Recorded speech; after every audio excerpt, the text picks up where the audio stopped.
السلام علیکم اسٹوڈنٹس، میں ہوں مہر بخاری اور F S C Pakistan study کے اگلے ٹاپک کے ساتھ میں حاضر ہوں۔ آج ہم نے دوسرا یونٹ سٹارٹ کرنا ہے اور ہمارے اس یونٹ کا نام ہے اسلامی جمہوریہ پاکستان کی ابتدائی مشکلات۔ جیسا کہ ہم جانتے ہیں، پاکستان اللہ کے فضل و کرم سے 14 اگست 1947 کو وجود میں آیا۔ تو جیسا کہ کچھ صوبوں کا مسئلہ تھا کہ وہ صوبے آدھے مسلم تھے اور آدھے جو ہے وہ نان مسلم تھے، تو ان کی تقسیم کے لیے کمیشن بنایا گیا تھا۔ تو اس میں کافی ناانصافیاں ہوئی تھیں جو پاکستان کی ابتدائی مشکلات میں ہم نے پڑھنی ہیں۔ تو ان میں سب سے پہلے یہی ہے کہ ریڈ کلف ایوارڈ کی ناانصافیاں۔ یہ 3 جون 1947 کا جو منصوبہ تھا، اس کے تحت 2 صوبے بنگال اور پنجاب، یہ آدھے مسلم وہاں پر آبادی تھی اور آدھی جو تھی وہ غیر مسلم آبادی تھی۔ تو یہاں پر یہ ڈیسائیڈ ہوا تھا کہ دیکھنا یہ ہے کہ کون سے علاقے مسلم اکثریت کے ہیں اور کون سے علاقے جو ہیں وہ ہندو اکثریت کے ہیں۔ تو یہ ڈیسائیڈ کرنے کے لیے ایک انگریز وکیل جو تھا اس کو یہ کام سونپا گیا، ان کا نام تھا ریڈ کلف۔ تو ان کا جو وہ کمیشن تھا جو انہوں نے فیصلہ دیا، اس کو ریڈ کلف ایوارڈ کہا جاتا ہے۔ تو ریڈ کلف یہ لارڈ ماؤنٹ بیٹن کے کافی قریبی تھے۔ تو ریڈ کلف نے کافی ناانصافیاں کیں لارڈ ماؤنٹ بیٹن کے کہنے پر۔ لارڈ ماؤنٹ بیٹن پہلے ہی وعدہ کر چکے تھے ہندوؤں کے ساتھ کہ وہ قائد اعظم محمد علی جناح کو کٹا پھٹا پاکستان دیں گے، کہ جو مسلمان ہیں پاکستان کے وہ مجبور ہو کر دوبارہ بھارت کے ساتھ الحاق کریں گے۔ تو انہوں نے جو پہلے سے طے شدہ نقشہ تھا اس میں راتوں رات تبدیلیاں کر دی گئیں۔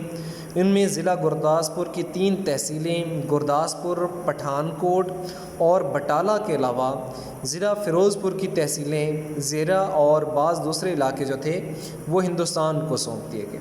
اچھا، اب ہم نے دیکھنا یہ ہے کہ گرداسپور جو تھا پورا کا پورا ڈسٹرکٹ جو تھا وہ مسلم اکثریتی تھا۔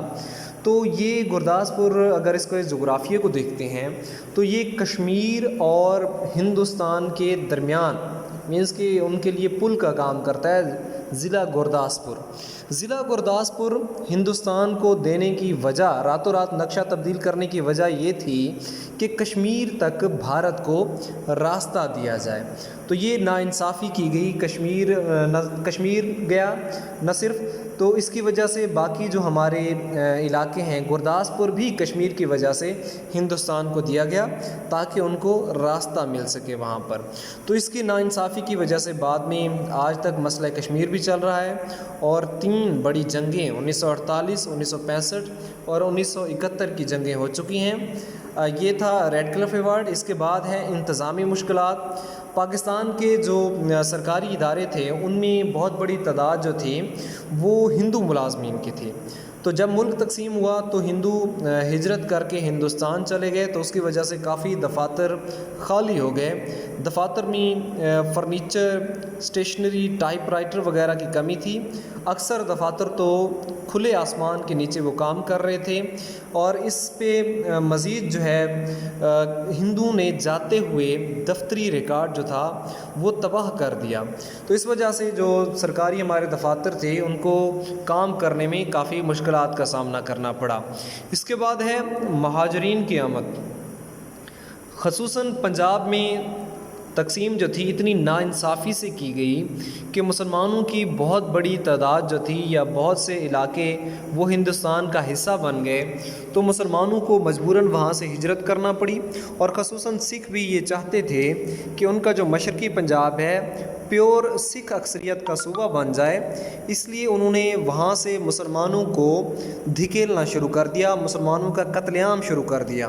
تو ایک بہت بڑی مسلمانوں کی تعداد جو کہ لاکھوں میں تھی وہ اپنا گھر چھوڑنے پر مجبور ہوئے اور پاکستان وہ ہجرت کر کے آئے۔ یہاں پر ان کو عارضی کیمپوں میں رکھا گیا، وہ بھوکے تھے، زیادہ تر زخمی تھے، اور اپنوں کو بھی وہ چھوڑ چکے تھے۔ کافیوں کا راستے میں قتل عام کیا گیا، عزتیں لوٹی گئیں۔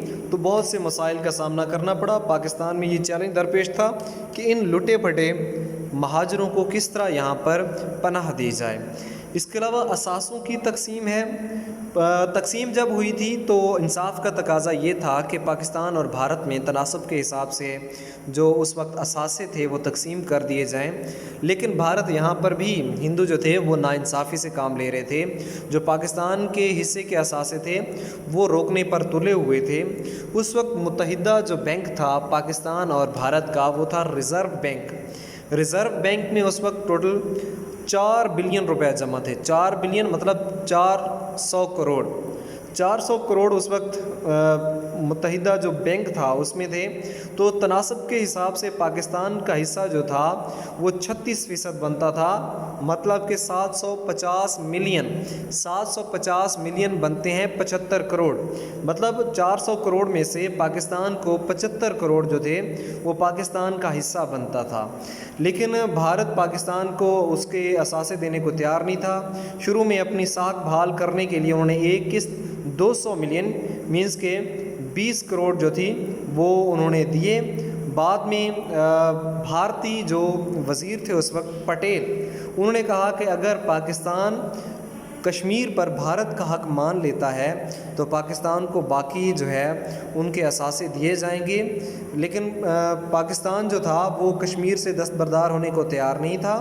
بعد میں 500 ملین روپے کی ایک قسط مطلب کہ 50 کروڑ کی ایک قسط پاکستان کے حوالے کی گئی، اور آج تک پاکستان کے 50 ملین جو ہیں وہ بھارت کے ذمہ واجب الادا ہیں، تو وہ بھارت نے ابھی تک پاکستان کو نہیں دیے۔ اس کے بعد فوج کی تقسیم ہے۔ فوج کی بھی انصاف کے تحت تقسیم ہونی چاہیے تھی، لیکن یہاں پر بھی بھارت جو تھا وہ ناانصافی سے کام لینا چاہتا تھا۔ تو اس کے علاوہ اس وقت کا جو کمانڈر ان چیف تھا، انگریز کمانڈر ان چیف، وہ بھی فوج کو ایک کمانڈ میں رکھنا چاہتا تھا۔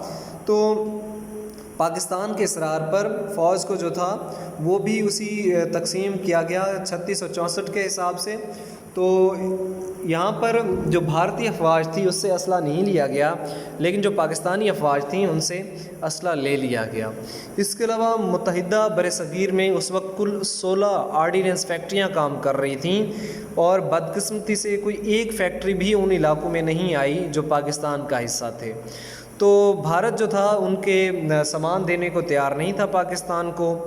تو بعد میں ڈیسائیڈ یہ کیا گیا کہ 60 ملین جو ہے پاکستان کو آرڈیننس فیکٹری کے حوالے سے دیے جائیں گے۔ تو بھارت جو تھا ان معاملات میں بھی دخل اندازی کرتا رہا، رکاوٹیں ڈالتا رہا۔ تنگ آ کر انگریز کمانڈر ان چیف جو تھے وہ اپنے عہدے سے مستعفی ہو گئے، تو حالات مزید پیچیدہ ہو گئے، تو اس وجہ سے پھر مشکلات کا سامنا کرنا پڑا۔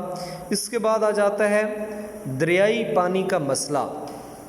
دریائی پانی کا بھی مسئلہ ایک بہت بڑا مسئلہ تھا، کیونکہ پاکستان کے حصے کے جتنے بھی دریا تھے وہ بھارت سے ہو کر آتے تھے، اور خاص طور پر جب گرداسپور اور کشمیر بھارت کے حوالے کر دیے گئے تو مزید جو تھا دریاؤں پر بھارت کا قبضہ ہو گیا۔ تو اب بھارت نے پاکستان کے حصے کے جو دریا تھے ان کا پانی روکنا شروع کر دیا۔ تو بعد میں یہ حالات بڑے خراب ہوتے چلے گئے، تو عالمی بینک نے یہاں پر صورتحال کا جائزہ لیا اور پاکستان کی مدد کا اعلان کیا۔ کثیر رقوم جو تھی وہ مختص کی گئیں، اور کافی غور و فکر کے بعد عالمی بینک کی مدد سے دونوں ممالک میں ایک معاہدہ سند طاس طے پا گیا۔ 3 دریاؤں مطلب راوی، ستلج اور بیاس، یہ مشرقی 3 دریا تھے، اس پر بھارت کا حق مان لیا گیا، اور دوسرے 3 دریا جو تھے سندھ، جہلم، چناب یا مغربی دریا، یہ پاکستان کو سونپ دیے گئے۔ اس کے علاوہ منگلا اور تربیلا 2 بڑے ڈیم اور 7 لنک کینال بنائے جانے کا منصوبہ بنا۔ سندھ طاس منصوبہ کی بدولت دریائی پانی کا مسئلہ کافی حد تک حل ہو گیا اور حکومت پاکستان کی فکر دور ہوئی۔ یہ تھا ہمارا ابتدائی مشکلات میں جو پہلا کوشچن آتا ہے، اس میں کہا جاتا ہے کہ پاکستان کی 5 ابتدائی مشکلات بیان کریں، تو یہ وہ سوال بنتا ہے۔ ابتدائی مشکلات کا سوال کا دوسرا حصہ مطلب ریاستوں کا جو تنازع تھا وہ اب ہم نے نیکسٹ ڈسکس کرنا ہے۔ اس میں ٹوٹل اس وقت جب تقسیم ہند ہوئی تھی 635